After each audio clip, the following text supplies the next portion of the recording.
Hey, this is DJ Straight coming to you live from Praise from the Closet studio. Happy Thursday, January the 6th, the very first January of 2022. And guess what? You decided to spend a little bit of your time with me on today. Thank you very much. If you're on Facebook, go ahead and share. If you're on YouTube channel, DJ Straight, hit subscribe because we got a lot of great things coming up on Praise from the Closet. And don't forget, you can always go to our website, wgmlb.com, and hear great inspirational music, your gospel music, your country music, your rap, Christian music. Everything is inspirational and inspiring. But I'm not going to talk very long today because I have a very exciting guest coming on today. He was highly recommended, and just in my exchanges with him, I feel very good about bringing him on because he's going to provide some great information for everybody of all ages, ethnic groups, whatever your career is, whatever your job is. He has so much great. And the thing I like about him is that he doesn't mind sharing.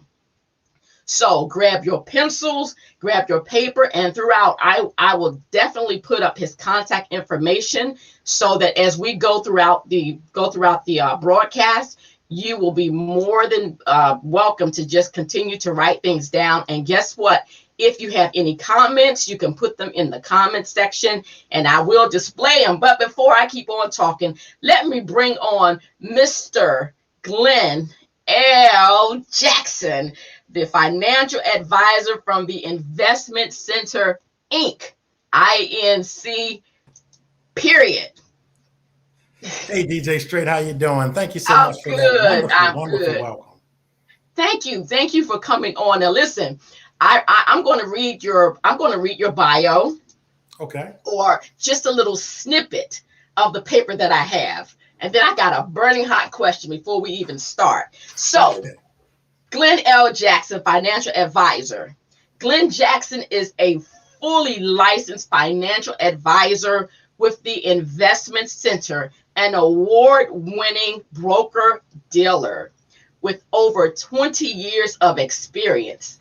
Glen makes complicated financial concepts simple and is committed and legally bound to put his clients' interest first.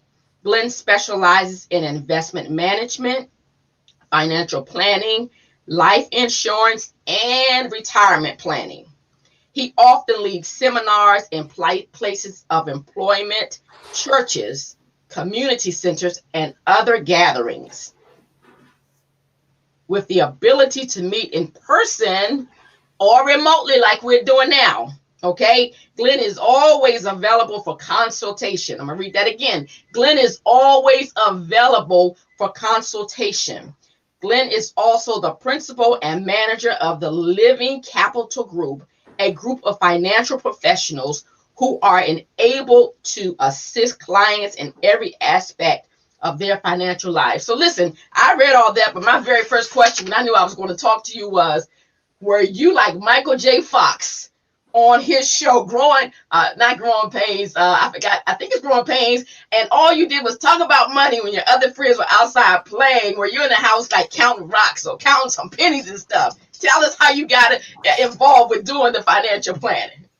That is a great opening question. Actually, I'm a late bloomer, grew up poor.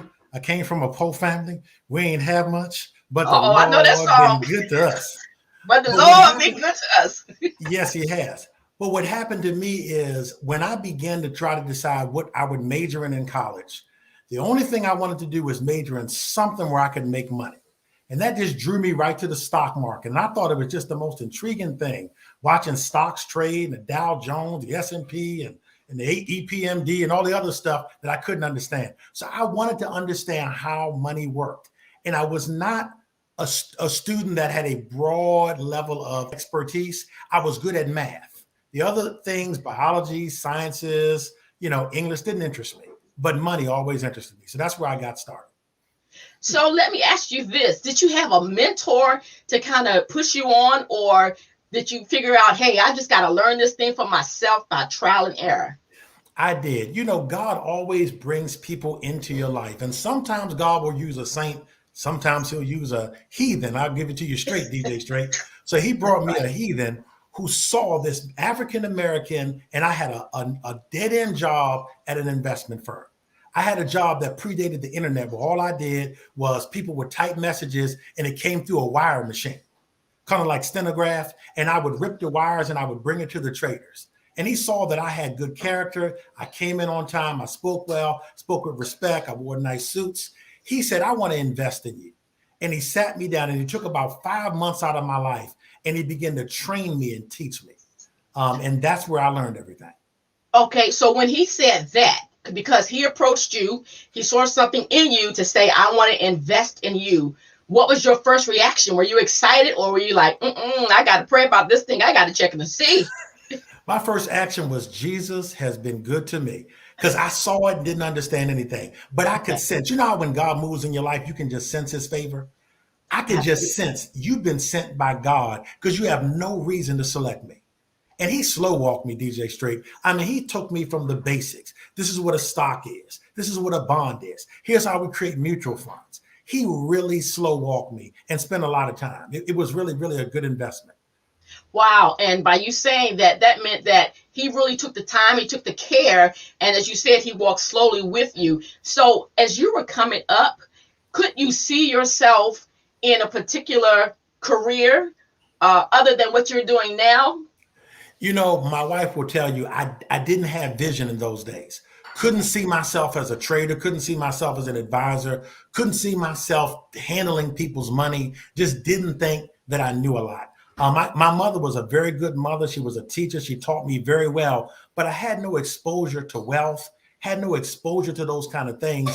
So I saw myself as lesser. I was kind of like, I believe it was Jeremiah that said, I'm just a child, Lord. And God said, don't see yourself that way. You have to Mhm. see yourself as I created you. Okay. And I'm Now, going to tell listen, you what caused me to see myself differently, if I can interrupt you. God sure. showed me how I could be a blessing to others. It wasn't seeing myself successful that did it for me. It was me seeing myself as a resource to my community and to other believers and to the world. That's what did it for me. Wow. Okay. So I'm gonna do an intersection right quick. Now I'm gonna have you on again so you can preach because I know it's in you.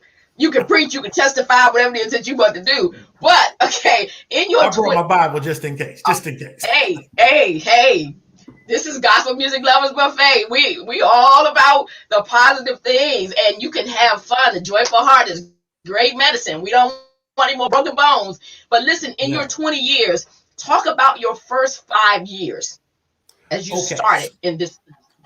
So let me divide it out. The 20 years is how long I've been a financial advisor. But I had about 8 to 10 years before that where I worked on a trading desk. So I learned how to handle money before I took anybody else's. That same young man trained me. He talked to a supervisor about me. That supervisor hired me as a trader, and 3 years later made me a head trader. DJ Straight, I used to trade $3 to $5 million a day. This is back in the 90s. 3 to 5 million a day, 3 years into the industry. And I learned how to trade by sitting there and watching what the other traders would do. And I learned how to make money dealing with firms' money. And in a single year, I made a profit of $1 million per month, every month for 12 months at Legg Mason in downtown Baltimore. It had never been done. And the CEO came downstairs and he shook my hand, said, Glenn, I want to congratulate you. And 2 years later, they let me go. Wow. So, okay, I'm a layman. Tell me what a trade is. Tell me, just, right now we're just letting them taste everything that you do. Yeah, yeah. Let's taste and see that money is good if it's used properly. 1 So, million, uh, 1 million a month. Yes. yeah, a trader is a person that buys and sells stocks on the behalf of another, and a stock is a piece of ownership of a company. So let's take AT&T, or let's take Verizon, or even more popular, let's take Amazon. You can buy a share of Amazon and be one of the owners in Amazon. And once you own Amazon stock, when they make money, guess who else makes money? You You make the make money. money. When they make a profit, they pay out the profit in what's called dividends. So if their profit is 10% of all the money they make, you get a 10% dividend plus you get what the stock does. And my job was to buy and sell stocks $3 to $5 million a day and try to make a profit by buying low and selling high. So how did you educate yourself as far as knowing what stocks to buy and sell? I had people on my team. I was on the trading desk. This is not day trading. This is the profession. And I had other people, and we would discuss what we wanted to buy. And then we would watch the different graphs and charts. And my supervisor trained me. Now, my supervisor was about 15, 20 years older than me. I was a young guy. I was 20 some years old. And he said, your ability to understand this is greater than mine. So he gave me his responsibility and said, you're a fired up young black man. So why don't you go ahead and go with it? And he let me run the desk. Wow. That's awesome, because again, God had already had plans for you. You just didn't see it. So when they let you go, what was your first thought about what am I going to do? I mean, you already had the skill and the knowledge. I had a friend, and I'm going to call his name on air because he won't mind it. A friend named Juan Lee. He told me you getting let go was the best thing ever happened to you. He said, in fact, it couldn't have happened to a better person. I said, I can think of a couple of better people it could have happened to. You, your mama, your grandmama, your aunt. I got upset about it. But then I thought, this man loved me. And he has a book called Love Made Simple. It's a great book. You can Google it. And Juan told me, God is going to help you figure this out. And you're going to be a blessing because you're going to know how to get yourself out of tight situations. 4 months later, I was back to work and I started my own business. So I had a full-time day job and I was a financial advisor at the same time. Built the business and then left the day job. So wonderful thing. Wow. Listen, for those of you all listening, I am talking to Mr. Glen Jackson, financial advisor of the Investment Center. And while we're talking, I'm just going to go ahead and put his information at the bottom of the screen, because he is not just throwing nuggets, he's throwing whole rocks just that quick, just to talk. So this is great. So as you begin to build your business, you had to put people around you that you could trust. Talk about how did you build your own business? Well, I have a partner. I want to definitely call his name Joe Davis, Joseph Leonardo Davis. He's been in the industry for over 45 years. This man took me under his wing, and Joe's got a big wing. He took me under his wing and he made me his junior partner. And Joe, he's president of the Living Capital Group, and he and I work together hip by hip, shoulder by shoulder. I learned from him. He introduced me to wealthy people. His wife, Janice Davis, is also superb in health insurance. They do the entire financial package. And they took me in. I feel like they're my parents. So I want to call that out and say thank God for Joe and Janice Davis. And the two of them taught me, along with the broker dealer that had training classes. And that's the team that I worked under. And I mean, it really, really, really prospered. Really did well. Okay, so then you had to have a strategy as you begin to trade and prosper. Then you had to have a strategy about how you want to work your prosperation. See, I just made that word up. So talking about the wisdom that you had to use as you begin to prosperation.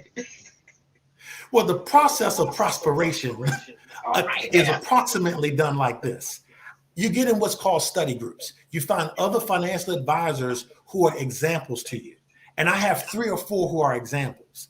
And I looked at their business. One of the gentlemen has about 70 clients and makes over $500,000. He works 20 hours a week. I said, how do you do that? Another one is on CNBC probably once or twice a week, every week. He won't let me tell how much money he makes, but let's just say it's 2 comma money. Okay. And he brought me in. But here's what I did. If you don't have anything to give, they don't want to give to you. So I learned the technology of the industry. I learned how to do financial planning online and all the different Zoom. I was doing Zoom 5 years ago before anybody knew what Zoom was. I was doing all this technology, and I would teach them technology as a young guy, and they, more experienced than me, would teach me how to find clients, how to manage money. There's another guy whose name I can call. Name is Charlie Myers, his partner Chris Megan. The two of them also, They really taught me how the stock market worked, how to do everything. More experienced people just poured into my life, and I always gave back to them. DJ Straight, let's keep it straight. That's the key. I was not a freeloader. I was not a moocher. I said, what can I do for you? Now I help them do financial plans. Now I know some things that they don't know. That's awesome. So as you said, you're giving back, and that's how you receive. So let's talk about a little bit about that FP, not the full program, but the financial planning, because a lot of people, financial planning, I don't even know how to add 5 plus 5 together and get a quarter. That just makes a dime. So go ahead. Yeah. Let me give you a startling statistic. This is just for the African American listeners. In 1865, the Emancipation Proclamation was signed. We remember that, right? Do you know that Black net worth was 0.5% of GDP, gross domestic product, at that time? So 1865, our wealth was 0.5% of the nation's wealth. That's a small thing. But we had just come out of slavery. The only free Blacks were in the North, right? In 2020, guess what that percentage moved to? 1.5. Oh, we barely moved the needle. Not that much. We barely moved the needle. So since slavery, we've moved the needle 1%. How did this happen? That's a good introduction to financial planning. Financial planning tells you how to create wealth, how to maintain wealth, and how to pass on wealth to the next generation. Create, maintain, pass on. And what happens is when you were born, I bet you nobody passed on to you 40 acres in the middle. When I was born, nobody passed on to me anything because our parents and grandparents didn't have the legal right to create a financial plan. We were not allowed into those rooms. Yes. But now we're allowed in, and we don't know that the room is available. So we don't even go. Absolutely. Okay, so it's go ahead. Now, let me continue with this. Financial planning begins with investing. If you begin with a budget, that's cute. But if you don't start to invest, financial planning becomes a waste. Let me give you a basic thing. I believe that everything about God can be understood by the most simple person. That's why Jesus's parables were very simple. And let me tell you what it means to have a financial plan. It means to plant a tree. What does a tree do? And I'm talking about a fruit tree. If you plant a tree and you let it grow, it begins to give you fruit in its season. How does it say in Psalm 1? Blessed is the man that walketh not in the counsel of the ungodly, stand in the way of sinners, sit in the seat of the scornful, but his delight is in the law of God. It says he'll be like a tree planted by the rivers of water that produces its fruit in its season. Season, right? Yeah. If you have the proper financial plan, it produces fruit season after season after season. And when you die, somebody sits in the same seat and they get fruit season after season after season. Financial plans show you where you are year by year until that tree is built. Once that tree is built for one family, the tree can remain from generation to generation to generation. Is that clear? That's clear, but now see, I got a follow-up question about that tree. I know nothing, okay? I'm saying for everybody, we know nothing. Tell us, how do we find that dirt to even get the tree, the seeds to start planting? If you have a job, there is a retirement plan there.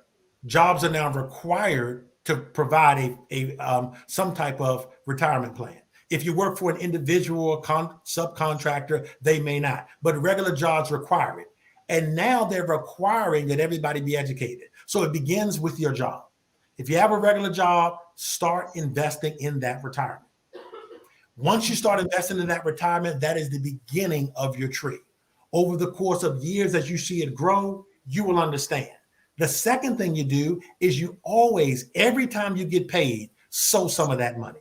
I don't care if it's $100 a month. I don't care if it's $50 a month. Pay for your future every single day. Because if you're like most people, one day you're not going to work. Or even if you want to work, they may not want you to work.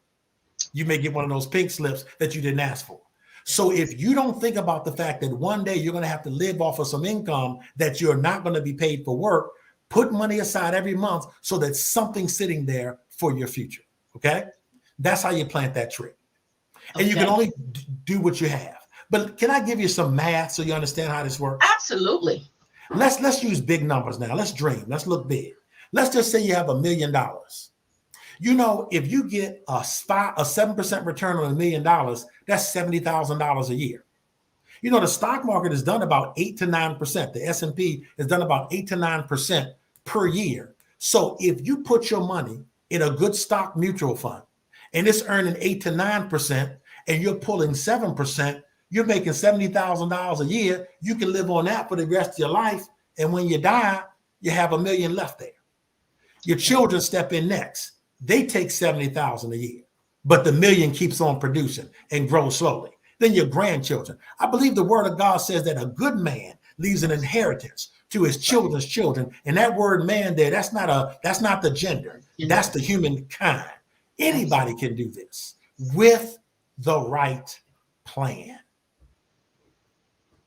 Yeah, that's how mouthful. Listen, guys, this is DJ Straight coming from Praise from the Closet. Mr. Glen L. Jackson, Pastor Bishop Glen L. Financial Money Jackson is giving some great information. He talked about the create, he talked about maintaining, he talked about the passing on. So if I were to come to you just because I heard your name, what should I know before I came to you? If I said you sounded good, make me a believer. The very first thing, though, and I'm going to be very candid with you, the first thing you need to have is you need to have some resources. I really can't advise you how to save. You have to take the time to save. You have to bring something to the table. If you have nothing and you're just getting started, you shouldn't be investing. You should have a savings account. Everybody should have a savings account. Once you have a savings account, you want to build that savings account up to 2 to 3 months of living expenses, if that's possible. Because if you lose your job, your car breaks, something happens in your home, any kind of emergency, you're going to need money. After you're done saving for that, you have to save over and above that before you can invest. You come to me when you have some money to invest. But right now, you want to go back and watch this broadcast along with your rest of your broadcasts, because all of them look like a blessing. The ones that I looked at have been blessing upon blessing. You want to watch this information over and over and over till you get it on the inside, till you get into your head and into your heart. Next time you buy a car, think about that tree. Next time you go on vacation, think about that tree.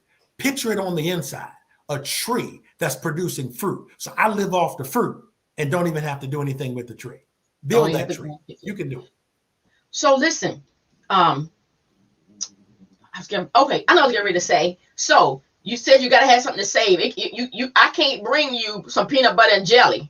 Okay. I need to have some green to bring you. So talk about, okay, this is a Christian station. Sure. Mm-hmm. I believe in tithing. I believe in offerings. Yes. I believe in sowing. So talk about once you pay your tithes, how you pay yourself 10%. So that creates a saving as well. That's correct. So first you tithe, then you set aside 10% pre-tax to pay yourself. There's a tax benefit to the tithe. And that's, of course, that's not why we give. We give because we love God. But there's a tax benefit. Don't render the season more than what belongs to Caesar. It's a tax benefit to tithing and a tax benefit to saving for retirement. So you do that into your work retirement. If you don't have a work retirement, you open up an IRA, an individual retirement account, and you start putting money away, 10% of whatever you make. And then you live off of the 80. When you discipline yourself and do this, you will be so thankful. Matter of fact, I just want to do one quick scripture out of Luke chapter 14. Hey, go Luke for it. Chapter 14, 28. It says, for which of you, intending to build a tower, sitteth not down first and counteth the cost, whether ye have sufficient to finish it, lest haply, after ye have laid the foundation and is unable to finish, or that behold it mock him, saying, this man began to build and was unable to finish. You don't need a financial planner to sit down and consider the end of your life. What are you going to do for money at age 65? Sit down and count the costs. Are you doing something whereby you would finish it? All you need is good sense in the Bible to do that. Then you begin to save for that, so that happily when you turn 65, 70, you don't look up and say, I began to build and I have no money and was unable to finish. So let me ask you this. At what age, okay, let's just pretend like that we're up in now 2022. At what age should a young parent, or not a young parent, at what age should a parent with young children start to say, okay, I didn't save well, but let me teach you all how to save? You begin the financial education formally at sixth grade. Sixth grade. My wife teaches at a Christian school, and I go in and I teach sixth and seventh graders stocks, mutual funds, S&P investing, and they absorb it. I mean, they suck it in like they're drinking a milkshake. I mean, just get a sugar rush. They're more excited to hear it than I am to tell it. But by sixth grade, you should be right around 12 years old. The Bible says that Jesus was about his father's business at 12. So let's keep it scriptural. By the time they're 12, you got to start teaching them. Now, my mother started before I was 12. She started the Mommy Savings Bank. And she had little paper checks, and we wouldn't just ask for a toy. We had to write a check and put that check up, and then she would pay with the check. I said, "Go ahead, Mama." My mama was a bad one, boy. And we had a little savings account. She was a little savings statement, a little checking statement. Be creative. Now that was before the internet existed. You can do this stuff online. You can Google it and find something a child will type on, and before you know it, your child taking your money and investing. You come back, they done made a return for you. Wow. So let me ask you this then. So you're talking about the saving, you're talking about the financial planning, but talk about also the retirement planning. Now, I do know that some people also work where they didn't have pensions. So how do I save for retirement when my job is not even offering that? You have to set up your own retirement, your own pension. It begins with an IRA, an individual retirement account. You want to start it as young as possible. If you're watching this broadcast and you don't have a retirement account, open up one tomorrow.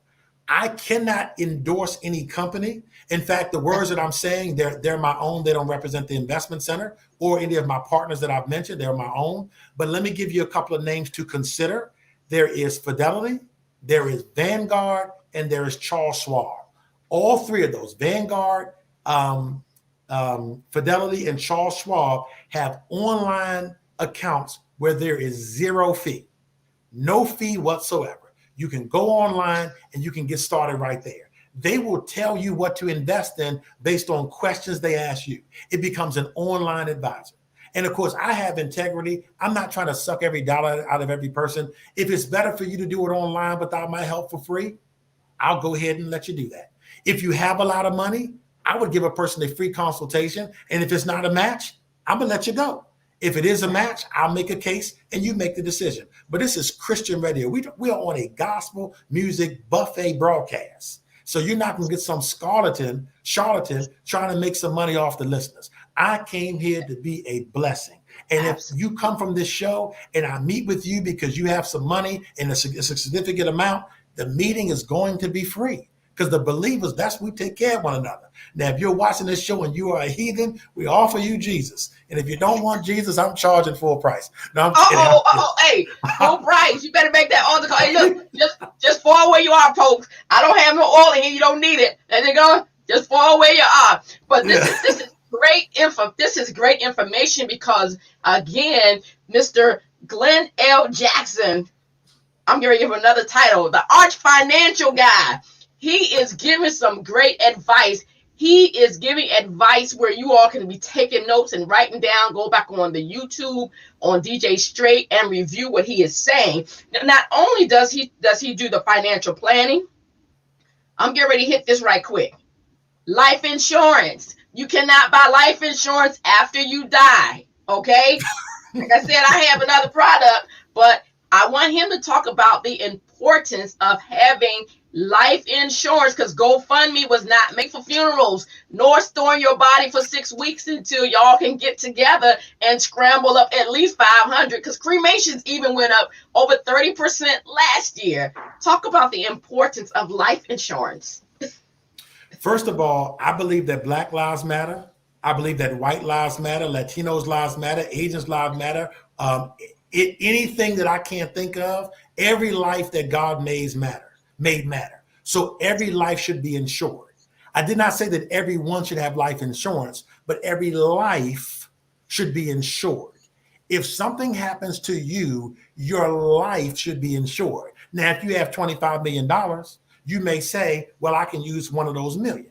But at minimum, you should have final expense insurance. That's the bare minimum. You can get that for, $20 a month, and there's money to bury you. But then you should be able to at least cover what's called term life insurance. Term life insurance is for people who may not be able to afford a lot of life. It covers a particular term. If you die when you're 30 or 40 or 50, more people may need your income than if you die when you're 80 or 90 or 100. So when you are in the prime income earning years, you should have life insurance, and sometimes term can cover that. But then there is whole life insurance, which covers your whole life. Everyone should consider that. But I also believe that you should consider it through a registered financial advisor. An insurance agent is a good place to go, but an insurance agent is not required to do what is in your best interest. Let me talk briefly about licenses. Financial advisors are fiduciaries by law. Stockbrokers are not, nor are insurance agents, but a financial advisor is by law required. But many insurance agents call themselves financial advisors. Them devils lie.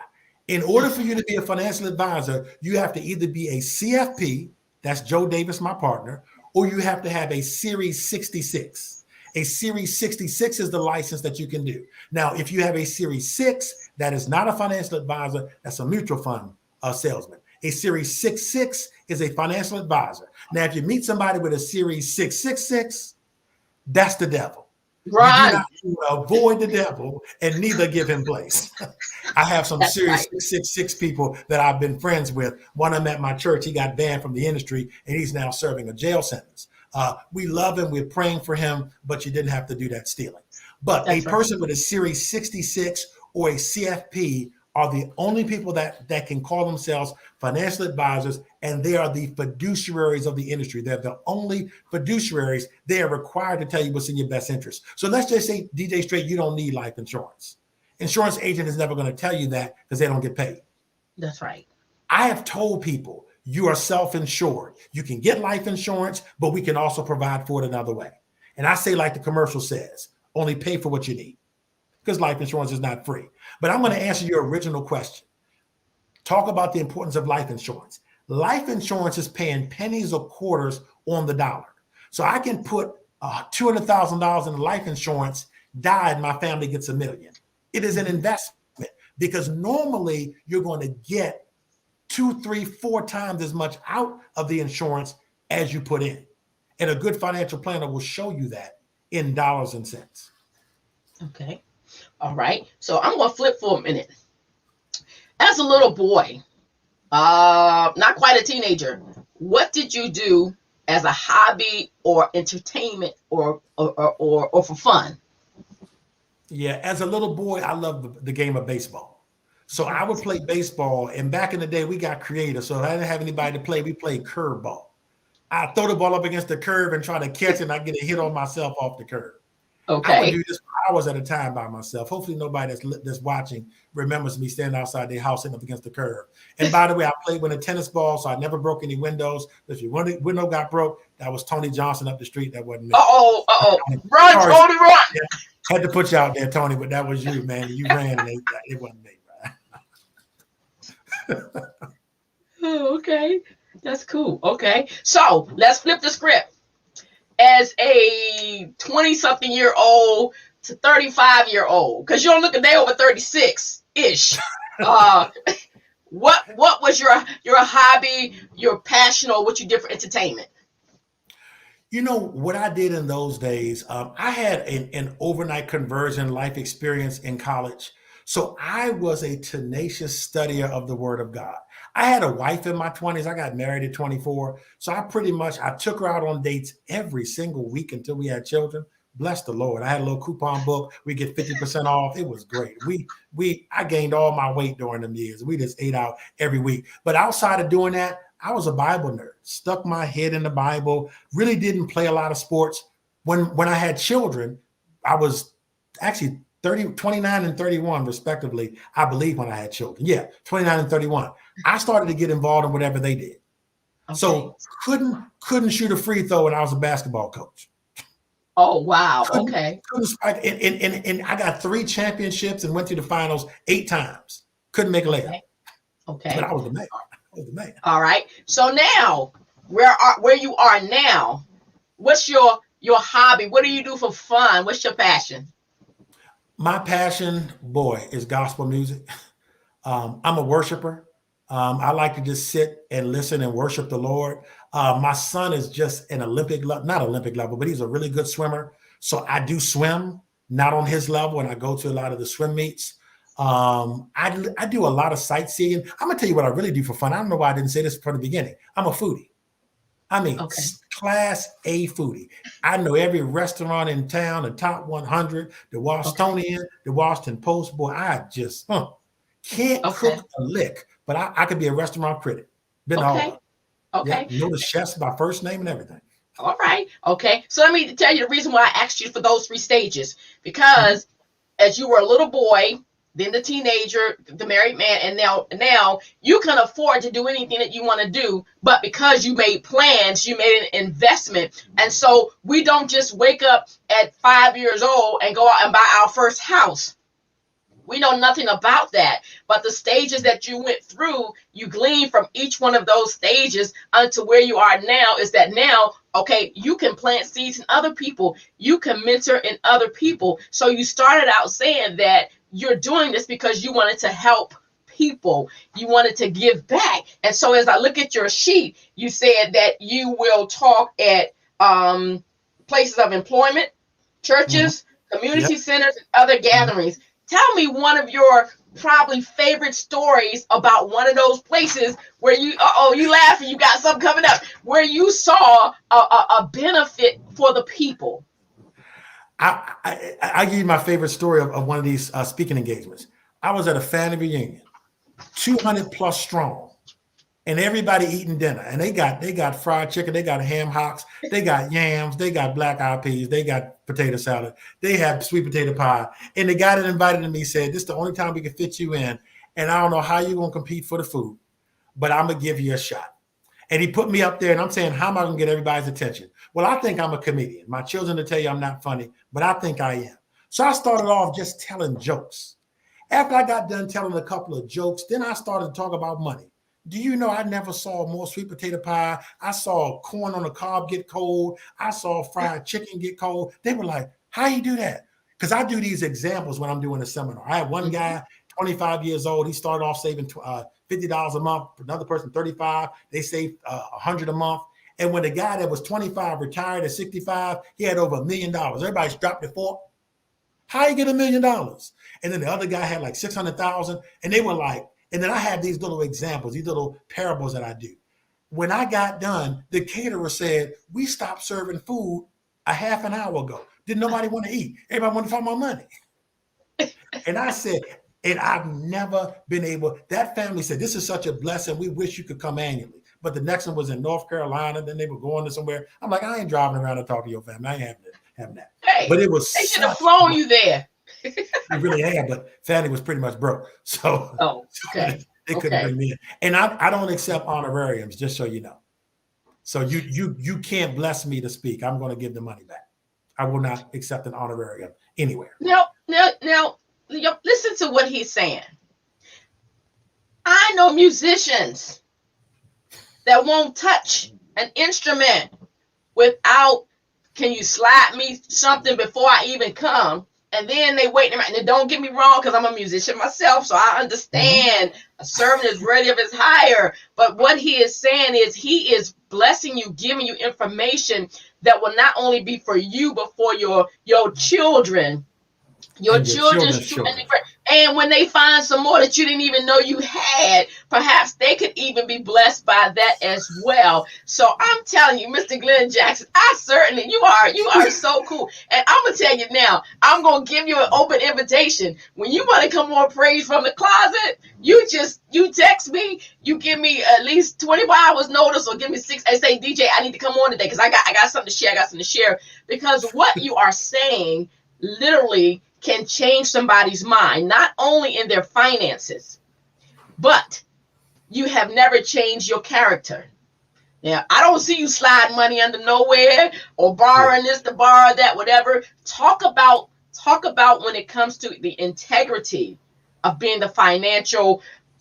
I'm sorry. Talk about the integrity of being the arch financial guy.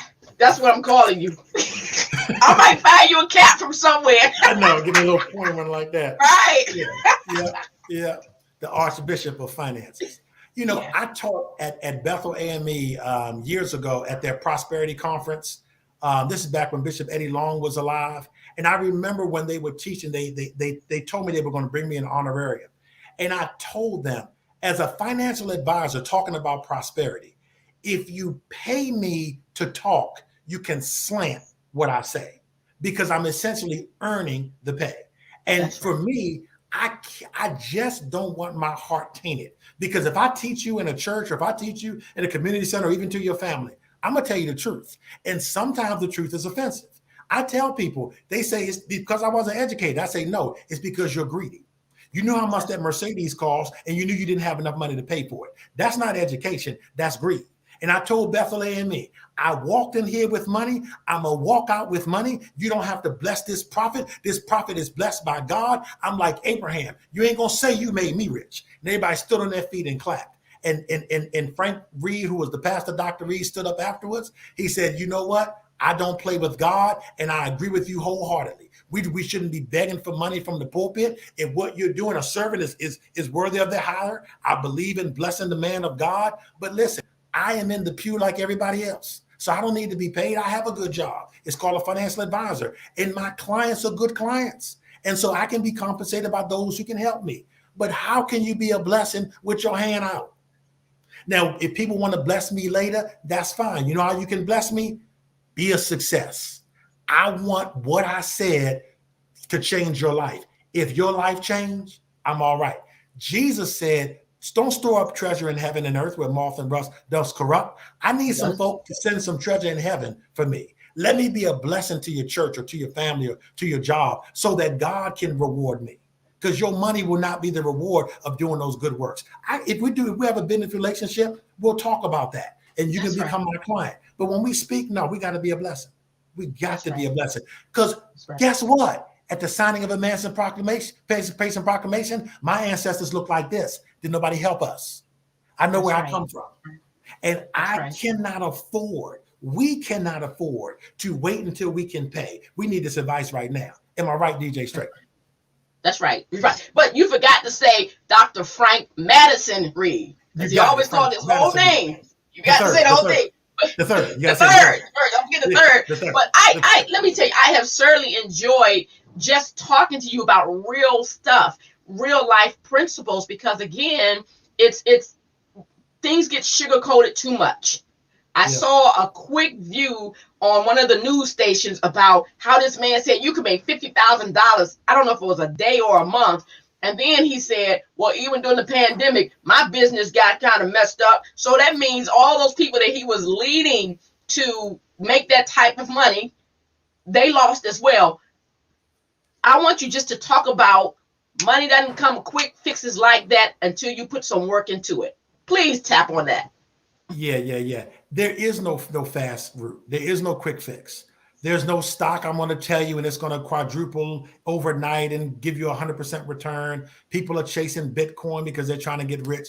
There is no get rich quick, because it is a mentality that needs to be defeated. The mentality that there's something that you can get quick is an unrighteous mentality. That's what sin tells us. Sin is pleasure for a season. And if you get quick pleasure, you're going to pay a big price. You sacrifice the lesser in exchange for the greater. You give up the lesser in exchange for the greater. And believe me, over the course of time, your mind changes. The number one reason why people don't have money is in their mind. Mm-hmm. The number one reason why people have money, it's in their mind. If I give you $1 million, doesn't mean you're going to be rich. The average professional basketball player, 80% of them are broke 5 years out of the league. It is not the money, it is the mentality. If I can preach, it's not the money, it's the mentality.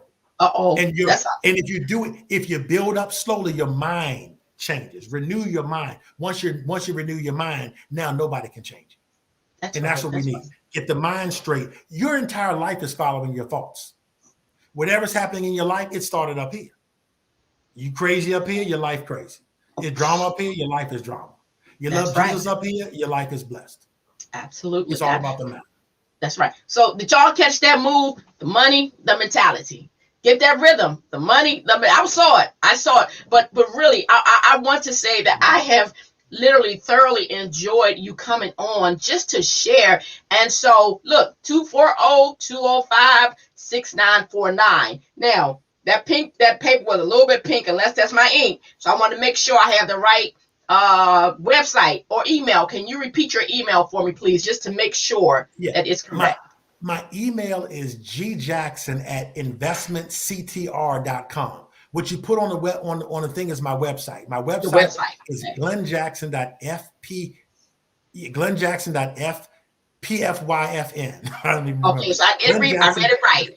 Yeah, I read it right. pfyfn.com. But the email is gjackson@investmentctr.com. But if you contact me anyway, I'm going to get back to you. I'm on the phone a lot, so I probably won't answer if you call me, but I will get back to you, and I'll get back to you within 24 hours. Normally it's the same day because I didn't recognize your number, and I thought you might have been, you might have been a telemarketer or something, so I don't know. And I have a lot of people that try to get me involved in scams. They want to use my integrity to rip you off. So why don't you partner with me and let me in front of your clients? I don't do that. You don't do it. I'm protecting everybody. I protect people who are not my clients. Absolutely. Hey, I can tell through these here StreamYard airways that you're a good person. I can feel it through the little tubes. So we thank God for this little membership here every year that's automatically deducted so that we can bring you shows and things like this for praise from the closet. So I want to give you the last parting words before we close out, and then we're going to wrap up, and I'm going to come back in a few minutes, but I want you to give us some parting words. Let's wrap it up with this. 1865, 0.5% of net worth. 2020, 1.5 net worth. The goal of my life is to teach my people. I'll teach all people, but I'm burdened to teach my people how to build, to maintain, and to pass on wealth to the next generation. My desire is that you would be a blessing to generations behind you. A good man leaves an inheritance for his children's children. Let's get together and let's make sure that every generation that bears your name has an inheritance. God bless you. Thank you, DJ STRATE, for having me on today. I consider it an honor and a privilege.